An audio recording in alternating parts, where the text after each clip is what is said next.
ਇੱਕ ਟੈਕਸਸ ਦਾ ਪਰਿਵਾਰ ਉਹਨਾਂ ਨੇ ਓਪਨ ਏਆਈ ਜਿਸ ਦੀ ਚੈਟ ਜੀਪੀਟੀ ਆ ਉਸ ਨੂੰ ਹੁਣ ਸੂ ਕੀਤਾ ਆ। ਕਾਰਨ ਉਸ ਦੇ ਵਿੱਚ ਉਹਨਾਂ ਨੇ ਦੱਸਿਆ ਵੀ ਉਹਨਾਂ ਦਾ ਜਿਹੜਾ ਬੱਚਾ ਆ ਬੇਟਾ ਆ ਉਹ ਓਵਰਡੋਜ਼ ਦੇ ਨਾਲ 2025 ਚ ਮੌਤ ਹੋ ਗਈ ਕਿਉਂਕਿ ਉਹਨੇ ਓਪਨ ਏਆਈ ਦੇ ਚੈਟ ਜੀਪੀਟੀ ਟੂਲ ਦੀ ਵਰਤੋਂ ਕੀਤੀ ਡਰੱਗ ਦੇ ਬਾਰੇ ਜਾਣਕਾਰੀ ਲੈਣ ਦੇ ਲਈ ਵੀ ਉਹ ਕਿਹੜੀ ਡਰੱਗ ਜਿਹੜੀ ਉਹ ਖਾ ਕੇ ਇਸ ਤਰੀਕੇ ਦੇ ਕਾਂਡ ਨੂੰ ਜਿਹੜਾ ਅੰਜਾਮ ਆ ਇਸ ਤਰੀਕੇ ਦੀ ਜਿਹੜੀ ਕਹਿ ਲਓ ਵੀ ਚੀਜ਼ ਆ ਉਹ ਕਰ ਸਕਦਾ। ਸੋ ਇਸ ਗੱਲਬਾਤ ਦੇ ਵਿੱਚ ਸੁਸਾਈਡ ਦੇ ਨਾਲ ਸੰਬੰਧਿਤ ਗੱਲਬਾਤ ਆ। ਸੋ ਕਈਆਂ ਦੇ ਲਈ ਬੜਾ ਸੰਵੇਦਨਸ਼ੀਲ ਸਬਜੈਕਟ ਜਿਹੜਾ ਹੁੰਦਾ ਆ। ਸੋ ਉਸ ਦੇ ਲਈ ਤੁਹਾਨੂੰ ਪਹਿਲਾਂ ਹੀ ਅਗਾਊਂ ਸੂਚਨਾ ਆਪਾਂ ਦੇ ਰਹੇ ਹਾਂ। ਲੀਆ ਟਰਨਰ ਸਕਾਟ ਤੇ ਉਸਦਾ ਜਿਹੜਾ ਘਰ ਵਾਲਾ ਐਂਗਸ ਸਕਾਟ ਆ ਉਹ ਹੁਣ ਕਹਿੰਦੇ ਵੀ ਓਪਨ ਏਆਈ ਤੇ ਜਿਹੜੇ ਕ੍ਰੀਏਟਰਸ ਆ ਉਹਨਾਂ ਨੂੰ ਜਵਾਬਦੇਹ ਬਣਾਉਣਾ ਚਾਹੁੰਦੇ ਆ। ਉਹਨਾਂ ਦਾ ਜਿਹੜਾ ਬੇਟਾ ਸੈਮ ਨੈਲਸਨ ਜੋ 19 ਸਾਲ ਦੀ ਜਿਸ ਦੀ ਉਮਰ ਸੀ ਉਸ ਦੀ ਮੌਤ ਹੋ ਗਈ ਜਦ ਉਸਨੇ ਚੈਟ ਜੀਪੀਟੀ ਤੋਂ ਡਰੱਗਸ ਦੇ ਬਾਰੇ ਐਡਵਾਈਸ ਲਈ।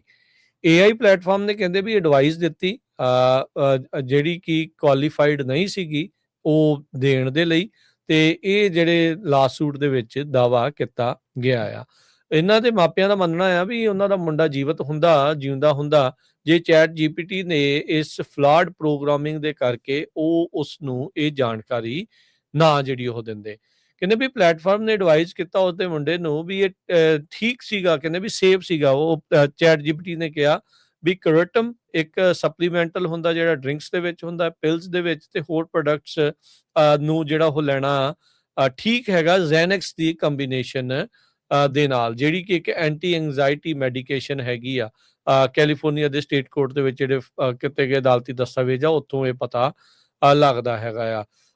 ਉਹਦੇ ਮਾਪਿਆਂ ਨੇ ਦੱਸਿਆ ਵੀ ਇਸ ਮੁੰਡੇ ਦੇ ਮਾਪਿਆਂ ਨੇ ਦੱਸਿਆ ਇੰਟਰਵਿਊ ਦੇ ਵਿੱਚ ਵੀ ਉਹਦਾ ਮੁੰਡਾ ਜਿਹੜਾ ਚੈਟ ਜੀਪੀਟੀ ਨੂੰ as a productivity tool homework help ਦੇ ਲਈ ਤਾਂ ਜਿਹੜਾ ਉਹ ਵਰਤਦਾ ਸੀਗਾ ਪਰ ਕਹਿੰਦੇ ਵੀ ਮੈਨੂੰ ਇਹ ਨਹੀਂ ਸੀ ਪਤਾ ਵੀ ਉਹ ਡਰੱਗਸ ਨੂੰ ਲੈ ਕੇ ਦਵਾਈਆਂ ਨੂੰ ਲੈ ਕੇ ਵੀ ਜਿਹੜੀ ਗਾਈਡੈਂਸ ਆ ਉਹ ਲੈ ਰਿਹਾ ਸੀਗਾ। ਕਹਿੰਦੇ ਵੀ ਏਆਈ ਦੇ ਟੂਲ ਨੇ ਇਵੈਂਚੁਅਲੀ ਉਸ ਨੂੰ ਲੀਥਲ ਕੰਬੀਨੇਸ਼ਨ ਆਫ ਸਬਸਟੈਂਸਿਸ ਕਿਹੜੀਆਂ ਦਵਾਈਆਂ ਕਿਹਦੇ ਨਾਲ ਲਈਆਂ ਜਾ ਸਕਦੀਆਂ ਤੇ ਕਿਹੜੀਆਂ ਨਹੀਂ ਲਈਆਂ ਜਾ ਸਕਦੀਆਂ ਉਸ ਦੇ ਵਿੱਚ ਉਸਨੇ ਕੋਤਾਹੀ ਕਰ ਦਿੱਤੀ। ਗਲਤ ਕੰਬੀਨੇਸ਼ਨ ਜਿਹੜਾ ਉਸਦਾ ਉਹ ਬਣਵਾ ਦਿੱਤਾ ਜਿਸ ਤੋਂ ਬਾਅਦ ਦੇ ਵਿੱਚ ਉਸ ਦੀ ਮੌਤ ਹੋ ਗਈ। ਸੋ ਇਵੈਂਚੁਅਲੀ ਜਿਹੜਾ ਹਰਜੋਤ ਸਿੰਘ ਜੀ ਇਹਦੇ ਵਿੱਚ ਸੁਸਾਈਡ ਤਾਂ ਨਹੀਂ ਪਰ ਓਵਰਡੋਜ਼ ਦੀ ਜਿਹੜੀ ਇਹ ਗੱਲ ਇਸ ਦੇ ਵਿੱਚ ਜਿਹੜੀ ਉਹ ਬਣੀ ਹੈਗੀ ਆ ਵੀ ਗਲਤ ਕੰਬੀਨੇਸ਼ਨਸ ਜਿਹੜਾ ਚੈਟ ਜੀਪੀਟੀ ਆ ਉਸਨੇ ਜਿਹੜਾ ਉਹ ਦੱਸਿਆ ਜਿਹਦੇ ਕਰਕੇ ਉਹ ਓਵਰਡੋਜ਼ ਜਿਹੜਾ ਮੁੰਡਾ ਆ ਉਹ ਕਰ ਗਿਆ ਤੇ ਉਸ ਦੀ ਜਿਹੜੀ ਉਹ ਮੌਤ ਹੋ ਗਈ ਤੇ ਹੁਣ ਓਪਨ ਏਆਈ ਦੇ ਉਲਟ ਲਾਸੂਟ ਕੀਤਾ ਗਿਆ ਆ।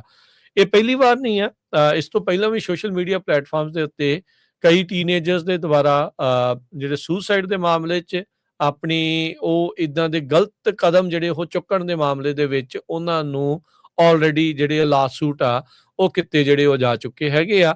ਸੋ ਜਿੱਥੇ ਚੈਟ ਜੀਪੀਟੀ ਏਆਈ ਦਾ ਫਾਇਦਾ ਬਹੁਤ ਆ ਉੱਥੇ ਇਹ ਇੱਕ ਕਹਿ ਲਓ ਵੀ ਅਲਾਰਮ ਬੈਲ ਆ ਸਾਰਿਆਂ ਦੇ ਲਈ ਵੀ ਬੱਚੇ ਤੁਹਾਡੇ ਜਾਂ ਆਪ ਵੀ ਆਪਾਂ ਕਿਹੜੀ ਸਲਾਹ ਤੋਂ ਲੈਣੀ ਆ ਕਿਹੜੀ ਨਹੀਂ ਲੈਣੀ, ਕਿਹੜੀ ਮੰਨਣੀ ਆ ਕਿਹੜੀ ਨਹੀਂ ਮੰਨਣੀ ਉਸ ਦਾ ਨਿਰੀਖਣ ਆਪਾਂ ਨੂੰ ਖੁਦ ਕਰਨਾ ਪੈਣਾ ਆ। ਇਹ ਇਸੇ ਲਈ ਜਿਹੜੀ ਬਨੌਟੀ ਬੁੱਧੀ ਆ ਇਹ ਆਰਟੀਫਿਸ਼ੀਅਲ ਇੰਟੈਲੀਜੈਂਸ ਆ ਇਹ ਹਿਊਮਨ ਇੰਟੈਲੀਜੈਂਸ ਦੇ ਬਰਾਬਰ ਬਣਨ ਦੀ ਕੋਸ਼ਿਸ਼ ਜਿਹੜੀ ਉਹ ਜ਼ਰੂਰ ਕੀਤੀ ਜਿਹੜੀ ਇਸ ਤੋਂ ਕਰਵਾਈ ਜਿਹੜੀ ਉਹ ਜਾ ਰਹੀ ਆ ਪਰ ਫਿਰ ਵੀ ਇਹ ਚੀਜ਼ਾਂ ਦਾ ਜਿਹੜਾ ਤੁਹਾਨੂੰ ਧਿਆਨ ਰੱਖਣ ਦੀ ਜ਼ਰੂਰਤ ਆ। ਇਹ ਚੈਟ ਜੀਪੀਟੀ ਏਆਈ ਆ ਇਹ ਡਾਕਟਰ ਨਹੀਂ। ਸੋ ਇਸ ਚੀਜ਼ ਦਾ ਜਿਹੜਾ ਧਿਆਨ ਆ ਇਸ ਚੀਜ਼ ਨੂੰ ਜਿਹੜਾ ਉਹ ਮੇਨ ਮੰਨ ਕੇ ਜਿਹੜਾ ਉਹ ਦੇਖਣਾ ਚਾਹੀਦਾ ਆ। ਪਰ ਇਸ ਓਪਨ ਏਆਈ ਚੈਟ ਜੀਪੀਟੀ ਦੀ ਕਥਿਤ ਗਲਤੀ ਦੇ ਕਰਕੇ ਬੱਚੇ ਦੀ ਜਿਹੜੀ ਆ 19 ਸਾਲਾਂ ਦੇ ਮੁੰਡੇ ਦੀ ਓਵਰਡੋਜ਼ ਦੇ ਨਾਲ ਗਲਤ ਕੰਬੀਨੇਸ਼ਨ ਉਸਨੂੰ ਡਰੱਗਸ ਦਾ ਜਿਹੜਾ ਉਹ ਦੱਸਿਆ ਤੇ ਉਸਨੇ ਉਹ ਸੇਵਨ ਕਰ ਲਿਆ ਤੇ ਉਸ ਦੀ ਓਵਰਡੋਜ਼ ਨਾਲ ਮੌਤ ਹੋ ਗਈ।